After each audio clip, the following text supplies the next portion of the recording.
This is Startup Biz Coach Radio, formerly known as Mornings with Terry, and we're empowering entrepreneurs right from the start. Find us at thestartupbizcoach.com every morning at 10 a.m. Eastern with your host, Terry Clay. Are you ready to get this business started?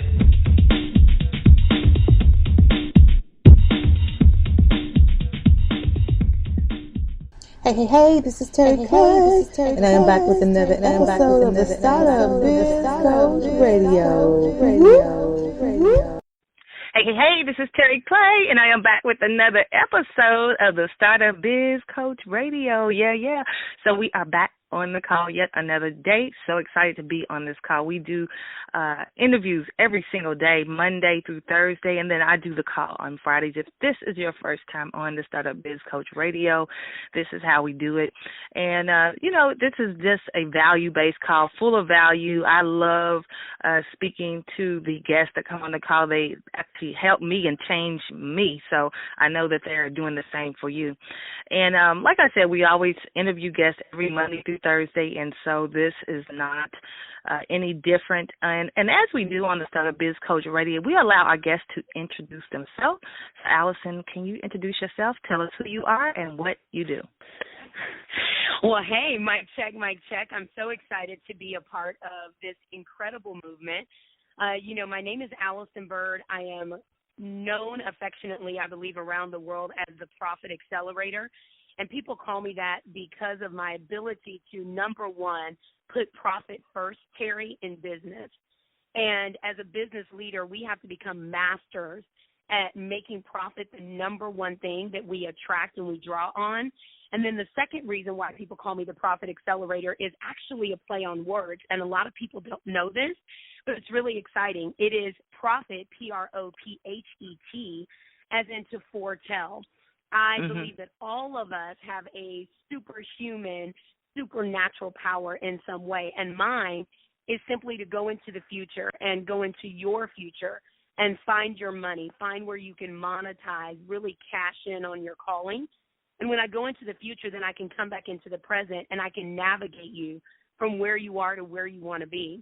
And that's really exciting as a part of the work that I do. So I particularly support entrepreneurs that are speakers and coaches that are looking at how do I take my passion and the thing that I'm purposeful about, and how do I create a way to be profitable. And we do that through two revenue lines. One is a sales agency, which is a done-for-you approach, which means we take a bankable brand, someone who is well-known in the industry, well-known in the market, has a wonderful following, and yet they're not monetizing in the greatest way that they possibly can. Here's something I want you to know, Terry. Every leader is missing money. Every leader. There's not one. Doesn't matter how good you are. Doesn't matter how strong your staff. Every leader is going to leave money on the table because there are just places and spaces where you're giving yourself away and giving attention to. So you're just going to miss some things, and you don't always have the bandwidth and the capacity internally to do it. So once I discovered that through years of working with incredible leaders across the globe, once I discovered that, then I said, you know what, let me be the solution. One of the number one ways that you can create limitless success in the world of business is to find a gap where no one is paying attention to it and be a penny in a can, make a lot of noise, get everybody to pay attention to you, and they're paying attention to you because you're being the solution. So that's our sales agency side. And then I have a coaching practice that works with the emerging entrepreneur that could be in one of three places. Either they're in startup, Allyson, I'm working a 9-to-5. I'm a parallelpreneur, which means I'm working a job, and then in the evenings and on weekends, I'm trying to figure out this mastery of developing a nonprofit, a for-profit. I'm trying to write a business plan, a go-to-market strategy. Never done this before. They could be in superstardom. The world knows who I am. I'm on television. I'm in magazines. I'm seen and known all over the place. But guess what? I'm not profitable. And if you're popular, Terry, and people know about you, but they don't trust you in a way where they will pay you, then guess what? You can never really cash in on the depth of your calling. Maya Angelou says it this way: if you do good, you should live well. And I believe it's reciprocal, meaning if you live well, you should do good also. So one of the things I know is if you are sacrificing financially, are you really doing good? Because if you don't do good from an inside job first, you really can't do good externally. Because you can only do good from overflow.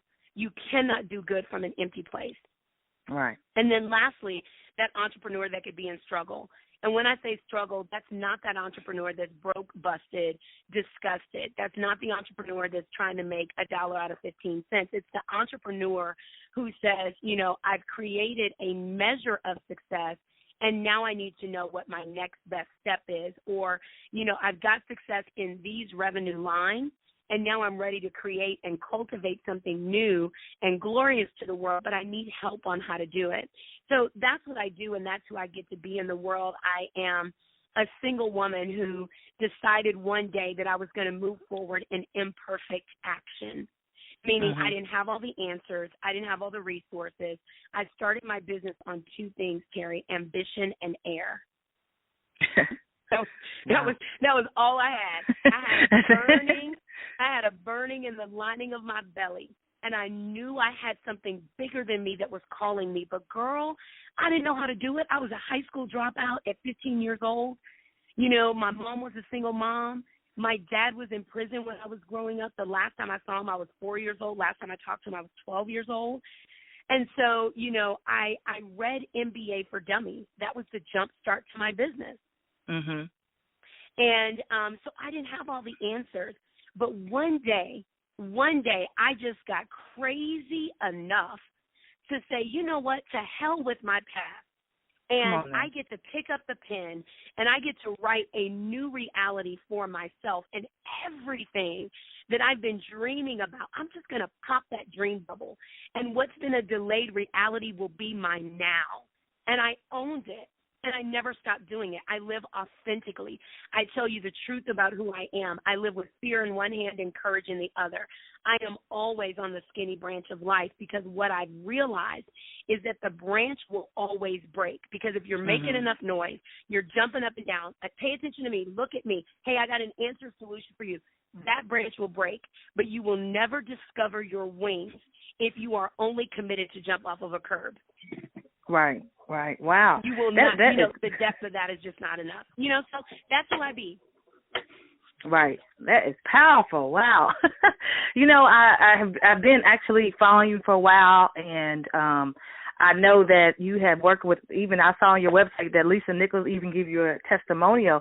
So how did you get to the point where you're helping people that have bigger names to explode their business as well? Well, I think you've got to trust yourself and realize that you are the same as everyone, that everyone has to put their pants on one leg at a time. Come on now. And one of the worst things that we can do is, you know, esteem someone greater than us and say, they're too big for me to do anything for them. Yes. I mean, you know what I'm saying? Like, you have to understand that you offer value and contribution. And I remember when, you know, Lisa and I came together, Lisa was a mentor for me first. And then Lisa saw the way that I was running my business, and she supported me to grow my business. But what she saw was in the areas where she wasn't supporting me, she got to see my genius. And so then she said, I like that genius. Can you come do it over here for me? What I realized is, you know, through sitting at tables with prime ministers of major countries and, you know, having a conversation. I just had a conversation with Stedman Graham a few weeks ago, and I was talking to Stedman, just saying to him, listen, Stedman, here are some ways that I believe you're leaving money on the table. And here's some ways that I believe that you can do something different. He was giving his experience and I was giving my experience, but I wasn't afraid to have the conversation because I wasn't committed to being right. I was committed to serving. And so when you realize that your gift can serve anyone and you open yourself up to, I don't know when I'll see you again, when I'll meet you again, when I'll have a conversation again. I have no idea when that's going to occur. But what I'm committed to is to have value. Write this down. Have value in every conversation and in every interaction. I'm committed to hear and committed to be heard. When you are committed to those things, then you ensure you don't leave conversations wanting. And you don't say, damn, I wish I would have said that, or man, I wish I would have had that. And then I think the other thing is I spend time in meditation and prayer. So I don't go into any environment caught off guard, and it's very rare that I'm blindsided. Like I spend time in quiet and I ask the divine, however you acknowledge the divine, I ask the divine, what am I going for? What's my assignment? And I get to peer into the future. And as a result, I show up equipped. I may not know everything they're going to ask me in every opportunity, but, from Susan Taylor, who, was the senior editor for Essence for years and years and years, Lori Beth Jones, who